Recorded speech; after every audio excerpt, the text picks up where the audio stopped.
So for the face side of things today, I'm going to be teaching you how to prime your skin, cover up pimples or wrinkles or anything like that, and then how to find your foundation shade, and then how to apply your foundation, and then how to apply your concealer and your powder. That's all going to be into the face section.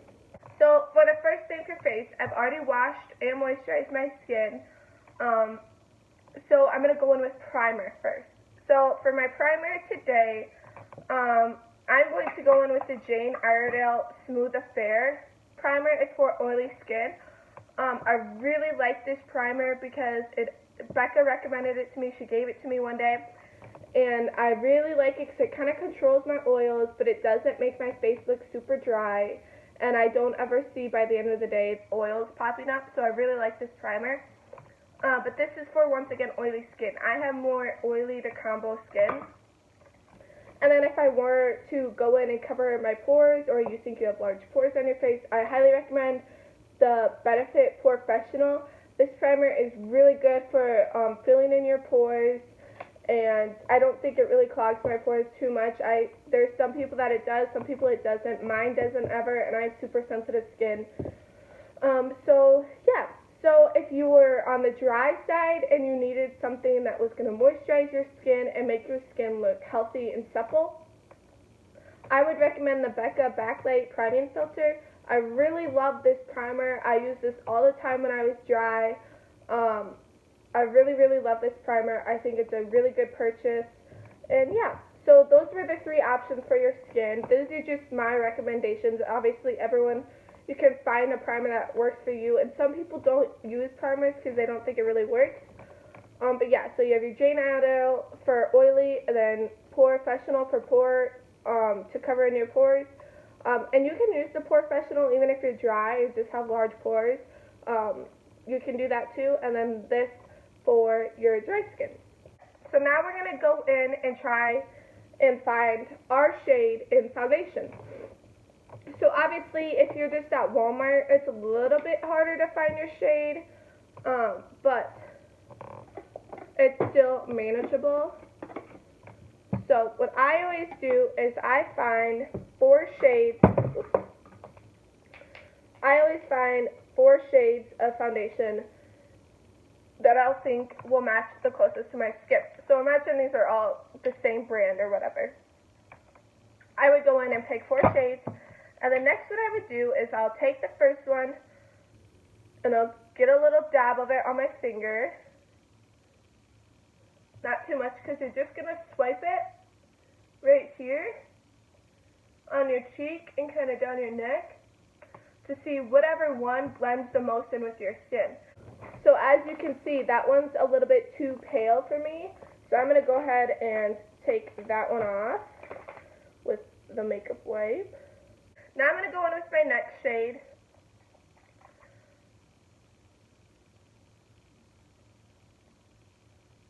Get a little bit on my finger.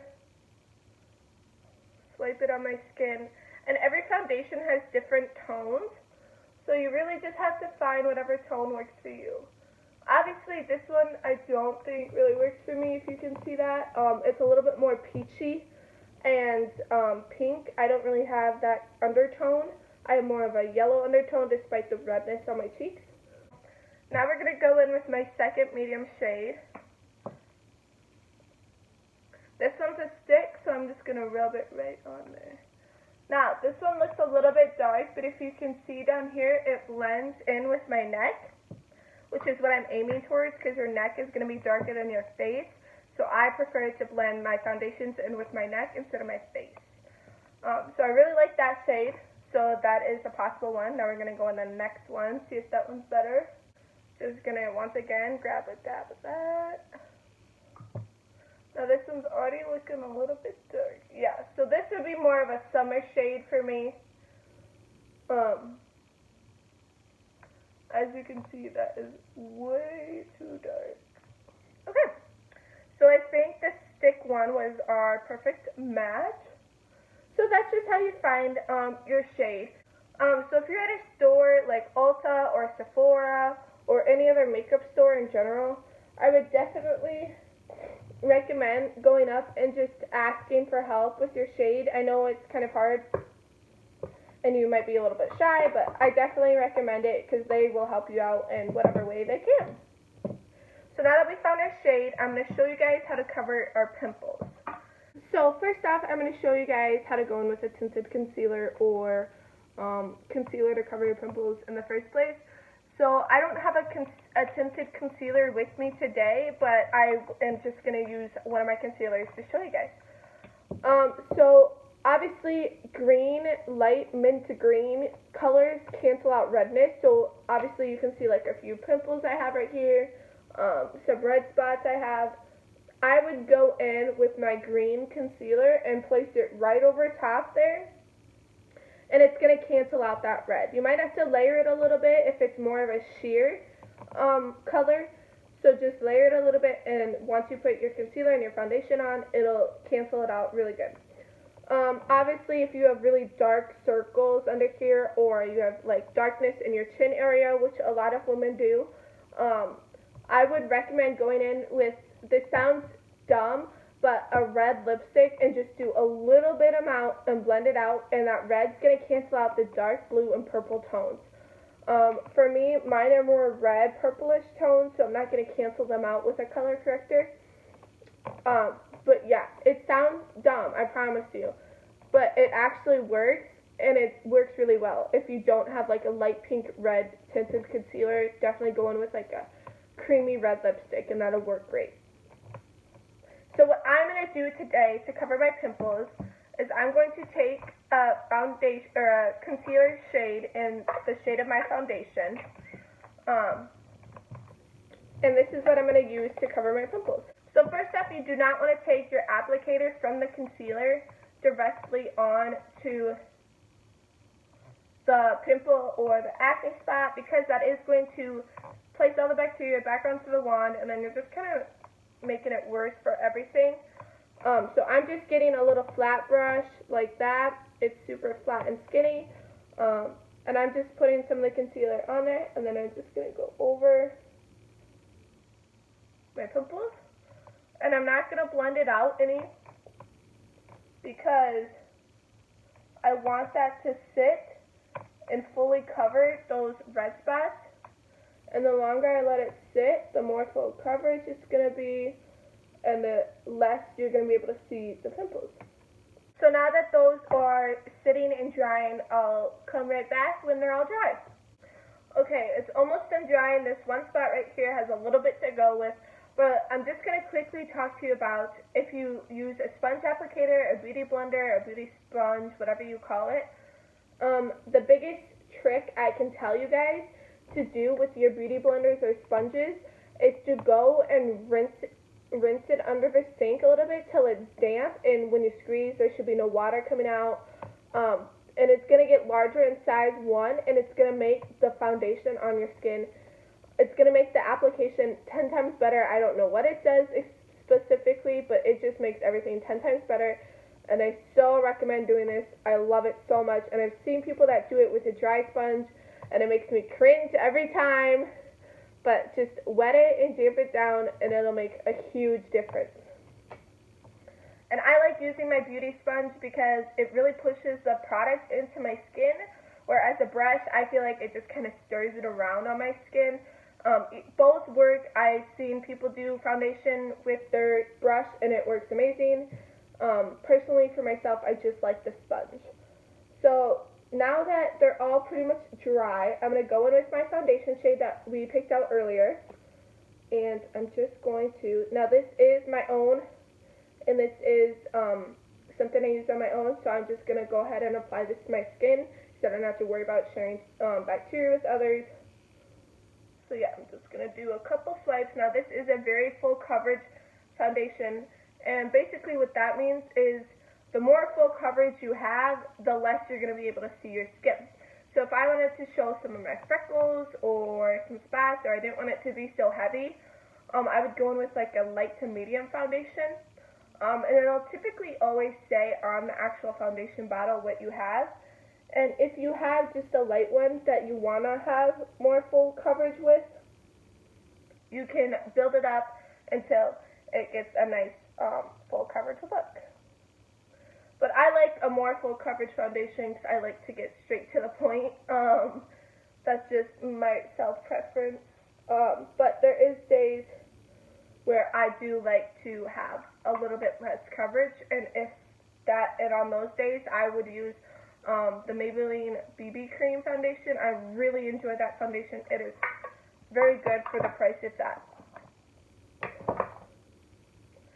So now I'm going to go in with my Beauty Blender, and then I'm first going to spray my face with this setting spray. I like this setting spray. It's by Skindinavia. I really like this one because it's oil-free and it's paraben-free, and it's really nice on my skin. It doesn't make me break out. And then secondly, I just like to spray it to give my foundation a little bit more creaminess. So I quickly just wanted to pop on here and talk to you guys a little bit about different foundations that can match with each skin type that you may have. So obviously, if you have oily skin like myself, you would probably want more of a matte to creamy foundation. And then you can always, if you use a creamy foundation, you can always matte it down with powder like I'm doing. But typically I would recommend a matte to just lock in those oils, and it'll give you a nice healthy skin look. So if you're dry, I would definitely recommend getting a dewy to creamy foundation. You can either make it more moisturizing towards your skin, whatever you would prefer. That's just what I would recommend. And then obviously if you're a combo of both, I would definitely recommend just getting a creamy one. And it doesn't really have too much of a substantial finish to it. You can obviously just have it as a natural finish, which is what people commonly do if they have a combo. And as you can see, I'm just really pouncing that in my skin. For the Beauty Blender, I definitely recommend just pouncing it instead of swiping it. A lot of people just slide it across their skin, and it's really not pushing the product into your pores and into your skin to make it look as natural as it can be. Obviously, if you're using a brush, you can just go ahead and do whatever you typically do. I do like some foundation brushes, as I said before, but for this look today, I just rather do the Beauty Blender. So a little bit down further, I just blend it into my skin. I blend it down my neck. Obviously, if it's not all the coverage I want, then I can just add a couple more swipes from my foundation stick, and I can certainly make it more full coverage. Obviously, if you would like to keep it more natural, you don't have to keep doing what I'm doing, but this is just how I do it. So next up, we're going to go in with our concealer. So the concealer that I typically like to use is the Tarte Shape Tape, but I do have two cheaper options that I'm going to recommend to you guys today. The first one is the Milani Conceal and Perfect shade, and I have this in Pure Ivory 100. I really like this concealer. It's at Walmart. I'm not for sure the price. It is super cheap. I love it so much. That is a really good one.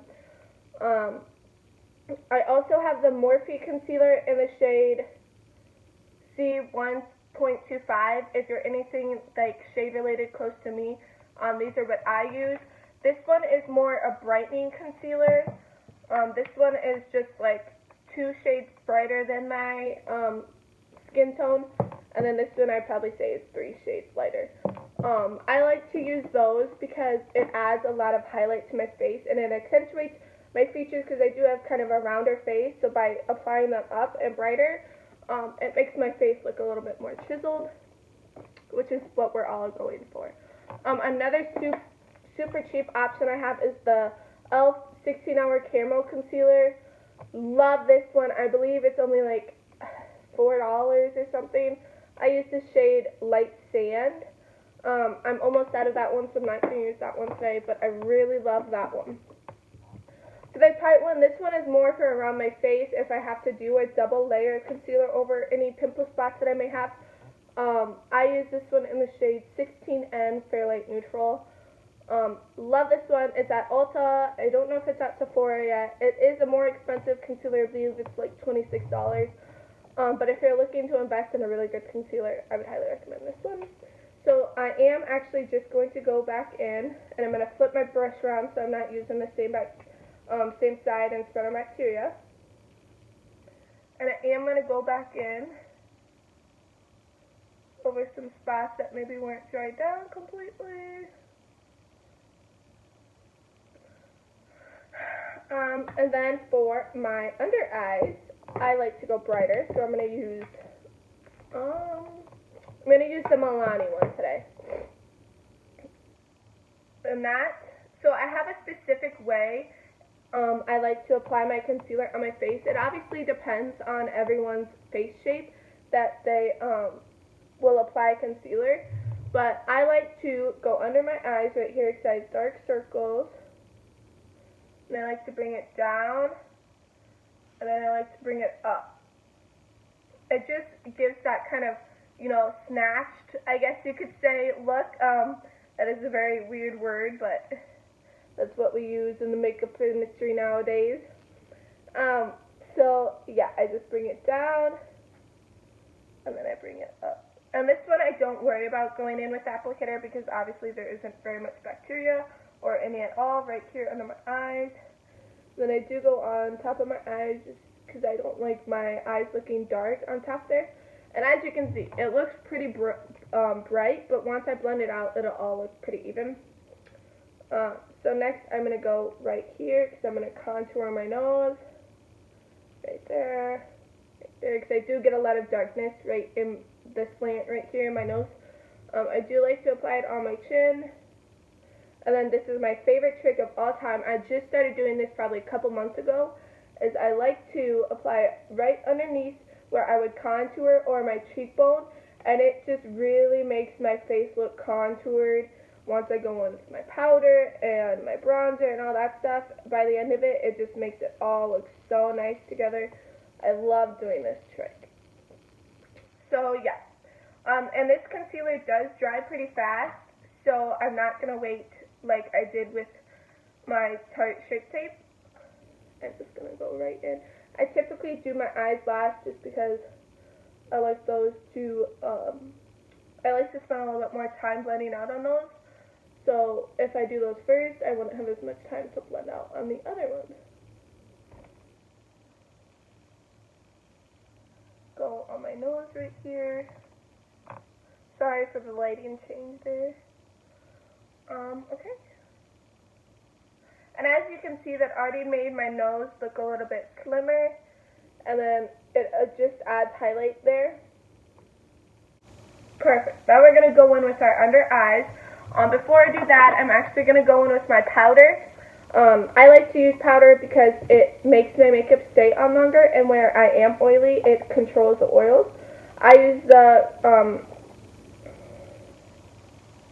Coty Airspun powder from Walmart. This one is really good. I believe it's like $5 or something. I'm not for sure. So I just put that on there like that. And then as soon as I'm done blending, I'm able to go back in with my powder and put it under there. And it just helps brighten everything. And then it'll make everything stay 10 times better. And if you did have a lot of under eye wrinkles, that is going to help prevent those fine lines from coming out.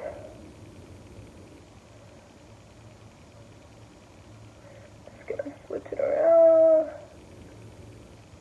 Everyone makes a weird face when they're doing concealer. Like,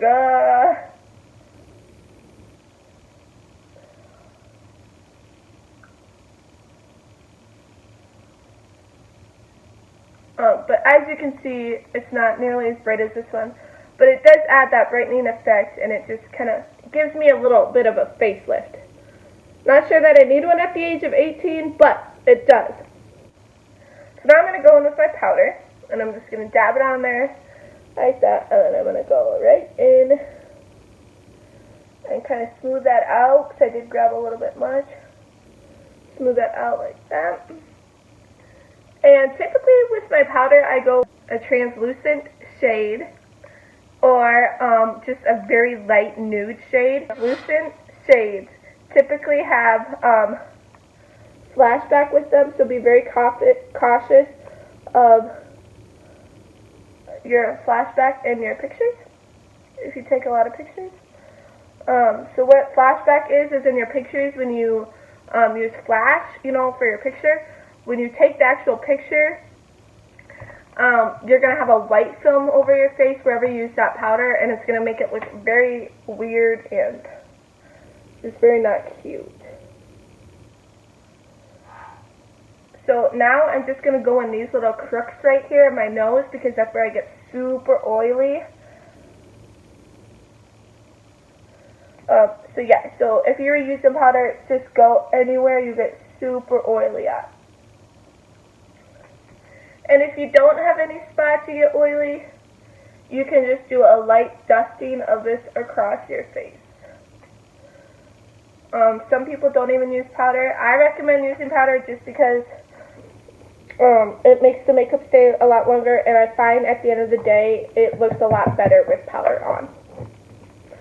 So yeah, I'm actually going to keep this out and use whatever left on my lid and just dust it around the rest of my face. So the first brush, well I guess it's the second, not including the concealer one, but the first face brush I'm going to use is this large dome fluffy brush. I love this brush so much for my face. I typically use it on everything, but I'm going to take some powder and just dust it all over my face. So I believe that is pretty much it for the face. Now we're going to move on to contouring.